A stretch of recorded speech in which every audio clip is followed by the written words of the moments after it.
오늘 저희 앞에 놓인 자료들을 보니까요. 작가가 되고 싶다는 그런 막연한 꿈 있잖아요.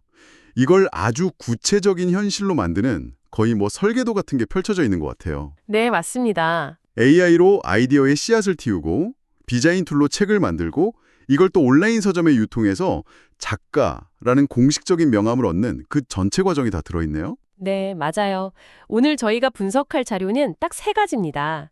한 작가의 1시간짜리 강의 로드맵, 그리고 손으로 한 땀 한 땀 엮어 만든 실제 본책 사진들, 마지막으로 유페이퍼라는 플랫폼에 등록된 전자책 목록 스크린샷.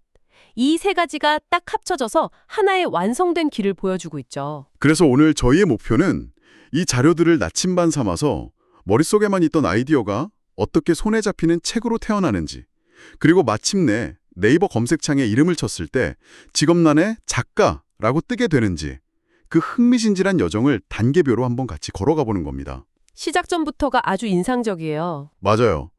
강의 자료에 나온 픽셀에서 종이로라는 연출, AI가 그린 화려한 강아지 이미지를 화면에 딱 띄우고는 사라지는 빛이라고 소개를 해요. 네. 그러고는 바로 그 그림이 인쇄된 실제 책을 들어 보이면서 만져지는 감동이라고 말하죠. 이야. 오늘의 이야기는 바로 이 지점에서 시작됩니다. 자, 그럼 이 여정의 첫걸음부터 한번 제대로 파헤쳐보죠. 아이디어만 덩그러니 있을 때 대체 어디서부터 책 만들기를 시작할 수 있을까요? 자료에서는 핵심 파트너 2명을 딱 지목합니다. 바로 AI와 캔바예요. 네, 여기서 중요한 건 각 파트너의 역할을 아주 명확히 구분했다는 점이에요. 챗 GPT 같은 AI가 책의 모든 내용을 다 써주는 게 아니거든요. 그렇게 했다간 정말 영혼 없는 결과물이 나오기 쉽죠. 대신 작가가 가장 힘들어하는 그 백지 상태를 극복하게 돕는 아주 유능한 초보 작가 역할을 맡기는 거예요. 솔직히 저는 약간 회의적인데요. 챗 GPT가 써준 글로 책을 만든다는 게 과연 내 책이라고 말할 수 있을까요? 작가의 영혼이 빠진 그냥 기술 보고서가 되는 건 아닐까? 뭐 그런 우려도 들고요. 아주 좋은 지적이에요. 그래서 자료에서도 AI를 데켈 작가가 아니라 조수로 활용하라고 강조하는 거거든요. 조수요. 네. 예를 들어 반려견과 행복하게 사는 법이라는 책을 쓰고 싶다고 해보죠. 그럼 AI한테 전문가처럼 보이는 목차 10개만 짜줘 라고 시키는 거죠. 아하. 그중에서 마음에 드는 걸 고르고 또 다듬어서 나만의 목차를 완성해요. 그 다음엔 각 꼭지별로 이 주제에 대해 500자 분량으로 초고를 작성해줘. 독자들이 쉽게 이해할 수 있도록 친근한 말투로 이렇게 지시하는 겁니다. 그렇게 되면 작가는 글쓰기의 가장 고통스러운 그 시작 단계를 건너뛸 수 있겠네요. 그렇죠. AI가 가져온 재료를 다듬고 살을 붙이고 자신만의 생각과 경험을 입히는 편집자이자 총감독 역할에 집중할 수 있게 되는 거예요. 시간을 획기적으로 줄여주는 거죠. 아하, AI가 뼈대를 세우면 나는 거기에 살과 영혼을 붙이는 작업에 집중한다. 이런 그림이군요. 알겠습니다. 그럼 글의 뼈대는 AI가 잡아줬다 치고 디자인은 어떻게 해결하나요? 저희가 본 더욱스 업 더 월드 같은 책은 거의 뭐 화보집 수준이던데요. 바로 그 지점에서 캔바가 등장합니다. 대부분 캔바를 그냥 SNS 게시물 만드는 간단한 툴로만 생각하시잖아요. 네, 저도 그렇게만 알고 있었어요. 근데 자료를 보면 캔바를 거의 출판 전문가 수준으로 활용하는 법을 알려줘요. 표지 디자인은 물론이고 내지를 편집할 때 전문가들이 가장 신경 쓰는 여백, 그러니까 마진, 글자 크기, 줄 간격 같은 디테일한 설정까지 다 다룹니다. 거기서 더 나아가서 인쇄소에 파일을 넘길 때 필요한 PDF X-1A 형식, CMYK 색상 모드, 재단선 설정 같은 실전 노하우까지 포함되어 있더라고요. 잠깐만요. CMYK는 들어본 것 같은데 PDF X-1A는 처음 듣네요. 그냥 PDF랑 뭐가 다른 건가요? 정말 좋은 질문이에요. 우리가 보통 쓰는 PDF는 컴퓨터마다 글꼴이나 이미지가 깨질 위험이 있어요. 그런데 PDF X-1A는 인쇄에 필요한 모든 정보를 파일 안에 그냥 박제해버리는 일종의 냉동인간 같은 파일이에요. 냉동인간이요? 네. 어느 인쇄소 컴퓨터에서 열든 디자인이 1mm도 틀어지지 않게 보장해주는 거죠. CMYK도 마찬가지예요. 우리 모니터는 빛의 색, RGB라서 더 화사해 보이지만 인쇄는 잉크의 색, CMYK를 쓰기 때문에 색감이 달라지거든요. 이걸 미리 CMYK 모드로 맞춰서 작업해야 내가 의도한 색 그대로 인쇄가 됩니다. 이런 디테일 하나하나가 아마추어와 프로를 가르는 지점이겠네요. 흥미롭네요. 과거에는 글쓰기, 디자인, 편집 능력을 모두 갖춘 만능인만 작가가 될 수 있었다면 이제는 좋은 아이디어를 가진 기획자가 AI와 캔바라는 이름의 전문가 팀을 고용하는 것과 비슷한 구조가 된 셈이군요. 정확합니다. 기술을 단순히 쓰는 걸 넘어서 작가답게 부리는 방법을 알려주는 거죠. AI와 캔바의 조합 정말 강력하네요. 이렇게 하면 멋진 디지털 파일 하나가 뚝딱 만들어지겠어요. 그런데 책이라고 하면 전 여전히 손에 잡히는 그 묵직함이 떠오르거든요. 그렇죠. 저희가 본 자료에 바로 그 아날로그 감성을 찌르는 아주 특별한 사진들이 있었죠. 손으로 직접 꿰맨 듯한 책들이 쌓여있는 사진이요. 맞습니다. 바로 실제본, 즉 손으로 직접 책을 엮는 과정이 이 작가만의 결정적인 차별점입니다. 이 강의 로드맵을 보면요. 이 실제본이 단순히 예쁜 취미가 아니에요. 전문가의 깊이를 증명하고 이야기에 영혼을 불어넣는 강력한 도구로 사용됩니다. 전문가의 깊이라니 좀 더 자세히 설명해 주시겠어요? 우선 아주 실용적인 장점이 있어요. 사진 속 책들처럼 노출 제본 방식을 사용하면 책이 180도로 완전히 펼쳐지거든요. 아, 쭉 펴지는 거요? 네, 필기하거나 그림을 볼 때 책 가운데를 손으로 꾹 누를 필요가 없죠. 이건 단순히 편하다는 걸 넘어서 이 작가가 캔바에서 디자인할 때 책의 안쪽 여백, 즉 가운데 여백을 왜 그리고 얼마나 줘야 하는지를 몸으로 이해하고 있다는 증거가 돼요. 직접 바늘로 종이를 꿰매봤기 때문에 인쇄와 제본의 원리를 꿰뚫고 있다는 강력한 증명이 되는 셈이죠. 그러니까 내가 직접 만들어 봤다는 그 경험 자체가 디자인 원리를 설명하는 어떤 권위가 되는 거군요. 바로 그거예요.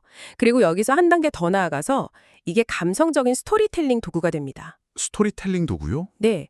예를 들어 반려견과의 교감을 다룬 With You라는 책은 기계 제본의 그 차가움보다 한 땀 한 땀 정성 들여 엮은 손바느질이 내용과 더 잘 어울린다고 설명할 수 있는 거죠. 이 실 한 올 한 올이 저와 반려견의 인연을 상징합니다. 처럼요. 또 군포의 역사를 기록한 Walking Through Time이라는 책은 기록이 오래 보존되어야 하니까 시간이 지나도 낱장이 뜯어지지 않도록 가장 튼튼한 방식으로 엮었다고 이야기할 수도 있고요. 와, 그건 정말 강력한 메시지인데요.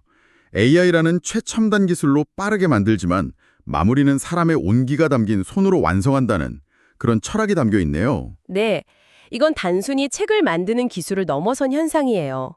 요즘 LP판이나 필름 카메라가 다시 유행하는 것과 같은 맥락이죠. 맞아요. 모든 것이 빠르고 가벼워지는 세상에서 사람들은 일부러 시간과 노력이 담긴 무게감 있는 경험을 찾고 있어요. 이 실제본 책 한 권이 바로 그런 경험의 상징이 되는 겁니다. 예전에 이렇게 만든 책 중에 할아버지의 아재 개그만 모아놓은 책을 본 적이 있어요. 아재 개구요? 내용은 정말 썰렁한 농담이었지만 손으로 한 땀 한 땀 엮은 그 제본 덕분에 그 농담들이 따뜻한 가족의 유산처럼 느껴지더라고요. 바로 그게 물성의 힘입니다. 이야, 할아버지의 아재 개그 책이라니. 상상만 해도 미소가 지어지네요. 디지털 시대에 오히려 손에 잡히는 이 한 권의 감동이 얼마나 특별한지 그 가치를 제대로 보여주는 거군요. 자, 그럼 이제 멋진 디자인 파일도 있고 심지어 이렇게 영혼이 담긴 실물책까지 만들었다고 칩시다. 하지만 이걸 어떻게 세상이 인정하는 진짜 책으로 그리고 나를 진짜 작가로 만들 수 있을까요? 이 과정의 문을 여는 열쇠가 자료에 명확하게 나와 있더군요. 네, 여기서부터는 조금 행정적이지만 가장 결정적인 단계로 들어섭니다. 바로 ISBN, 즉 국제표준도서번호를 발급받는 거예요. ISBN? 자료에서는 ISBN을 책의 주민등록번호라는 아주 쉽고 정확한 비유로 설명하고 있어요. 국립중앙도서관의 서지정보 유통지원 시스템을 통해 온라인으로 신청하는데 이게 바로 내 창작물이 공식적인 출판물로 인정받는 첫 번째 관문입니다. 책의 주민등록번호라니 비유가 정말 귀에 쏙쏙 박히네요. 그럼 그 번호를 받으면 바로 서점에서 판매도 할 수 있는 건가요? 제가 직접 교보문고, 예스24, 알라딘에 일일이 연락해서 제 책 좀 팔아주세요라고 해야 하나요? 생각만 해도 복잡한데요. 바로 그 문제를 해결해주는 게 유페이퍼 같은 플랫폼입니다. 유페이퍼? 작가는 유페이퍼 한 곳에만 책을 등록하면 유페이퍼가 알아서 주요 서점들과 맺어둔 계약을 통해 책을 쫙 뿌려주는 거죠. 복잡한 유통계약과 정산 문제를 대신 처리해주는 1인 출판사의 든든한 매니저 역할을 하는 셈입니다. 우리가 본 스크린샷이 바로 거기에 책을 등록한 화면인 거고요. 아, 그럼 유페이퍼에 등록만 하면 교보문고나 예스24 같은 대형 서점에서 제 이름을 검색하면 제 책이 나온다는 거군요. 이건 정말 혁명적인데요? 맞습니다.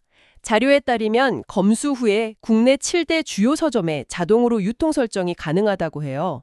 이 과정이 중요한 이유는 단순히 책을 파는 걸 넘어서 내 책이 국립중앙도서관에 납본되고 상업적 유통망에 올라가야 비로소 법적으로 온전히 보호받는 저작물로 인정받기 때문입니다. 아, 내 책 뒷면에 ISBN 바코드가 붙어 있다는 건 이 책이 대한민국의 정식 출판물이라는 공식적인 증표가 되는 거죠. 결국 이 모든 건 내 창작물이 단순한 개인 프로젝트를 넘어서 공식 시스템에 등록된 어엿한 출판 작가의 작품이 된다는 뜻이군요. 그렇죠. 세상에 나의 족적을 남기는 거네요. 바로 그겁니다. 자, 자료에는 이 모든 과정의 활용점정이라고 할 만한 이 여정의 마지막 단계가 있었습니다. 작가로의 변신을 완벽하게 마무리하는 과정이죠. 네, 바로 퍼서널 브랜딩의 완결판이라 할 수 있는 네이버 인물 등록입니다. 아마 많은 분들에게 가장 큰 성취감과 현실적인 변화를 가져다주는 부분이 바로 여길 거예요. 내 책이 ISN을 받고 정식으로 유통되기 시작하면 네이버 인물정보 서비스에 작가라는 카테고리로 직접 등록을 신청할 수 있는 자격이 생깁니다. 아, 잠깐만요. 그럼 저도 지금 당장 저희 집 고양이 사진을 모아서 포토 에세이를 만들고 오늘 배운 대로 캔바로 편집해서 ISN을 받고 유페이퍼에 등록하면 네, 다음 달부터 친구들한테 나 네이버에 나오는 작가야 라고 말할 수 있다는 거잖아요. 이게 갑자기 엄청나게 현실적인 목표로 다가오는데요. 네, 정확히 가능합니다. 그렇게 자신의 정체성을 공식적으로 증명하는 거예요.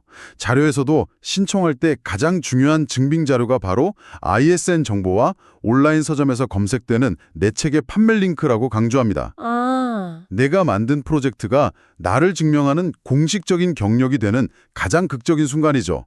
작가는 책을 쓰는 사람이 아니라 등록되는 순간 결정된다고 표현할 정도니까요. 등록되는 순간 결정된다? 정말이네요.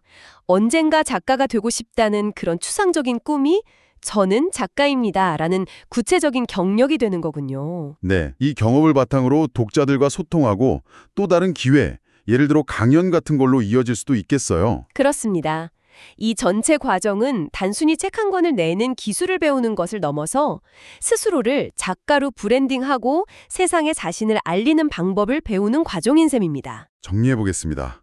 오늘 우리는 AI와 함께 아이디어의 뼈대를 세우는 것에서 시작해서 캔바로 전문가 수준의 디자인 옷을 입히고 손에 온기가 담긴 실제본으로 영혼을 불어넣은 다음 ISBN이라는 주민등록번호를 발급받아 서점에 유통하고 마침내 네이버 인물 등록으로 공식 작가가 되는 전체 로드맵을 따라가 봤습니다. 오늘 탐구의 핵심은 기술과 전통적인 손작업이 서로 대립하는 게 아니라 오히려 서로를 보완하면서 더 큰 가치를 만들어낸다는 점인 것 같아요. 네, AI가 속도를 내주고 캔바가 디자인의 장벽을 낮추고 실제본이 감성적 깊이를 더하죠.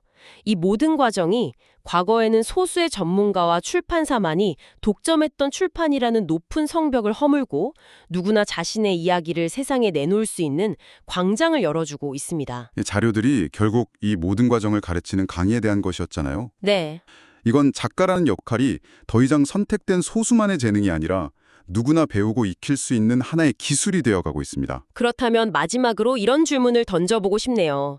이제 책을 쓰고 디자인하고 출판하는 모든 도구가 당신의 손안에 쥐어졌습니다. 그렇다면 한번 생각해 보시죠. 세상이 아직 듣지 못한 당신만이 들려줄 수 있는 이야기는 무엇인가요?